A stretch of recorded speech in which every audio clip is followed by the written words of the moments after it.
এই ফলটা ভারী সুন্দর দেখতে না? দেখলেই লোভ হচ্ছে, দেখলেই মনে হচ্ছে টুক করে মুখে দিয়ে খেয়ে ফেলি। এটা কিন্তু দেখলে খবরদার তোমরা মুখে দিয়ে ফেলো না, কারণ এটা বিষাক্ত ফল। এর নাম হচ্ছে ক্যারোলাইনা স্নেল সিড। এর আরো অনেকগুলো নাম আছে, যেমন ধরো শিবলঙ্গানি, বাংলায় এটাকে আবার বন ককড়াও বলে ডাকে। মানুষের ক্ষেত্রে কিন্তু এটা বিষাক্ত, কিন্তু পাখিদের ক্ষেত্রে একদম বিষাক্ত না। তবে এই গাছেরও কিন্তু আয়ুর্বেদিক বেশ কিছু গুণ রয়েছে। এই যে দেখছো ডালগুলো, এগুলো কিন্তু গাঁটে ব্যথার জন্য ভীষণ ভালো।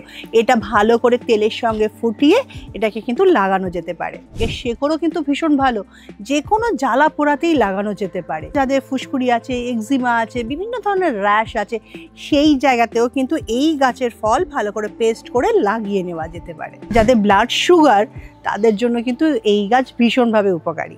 আমাদের দেশে এই ফলটা সেভাবে কোনো কাজে লাগানো হয়নি, কিন্তু নেটিভ আমেরিকানরা কিন্তু তাদের স্কিন ইনফেকশনের জন্য কিন্তু এই গাছকে কাজে লাগিয়েছে। একটা সুখবরও আছে, এতদিন পর্যন্ত হয়তো এই কাজ আমাদের কোনো উপকারের সেভাবে আসেনি, কিন্তু এই গাছে কেমিক্যাল কম্পাউন্ডকে কাজে লাগিয়ে ক্যান্সারের ওষুধ তৈরি করার কাজে কিন্তু গবেষণা করা হচ্ছে। বলা যায় না ভবিষ্যতে হয়তো ক্যান্সারের ওষুধ হিসাবে এই গাছকেই কাজে লাগানো হবে।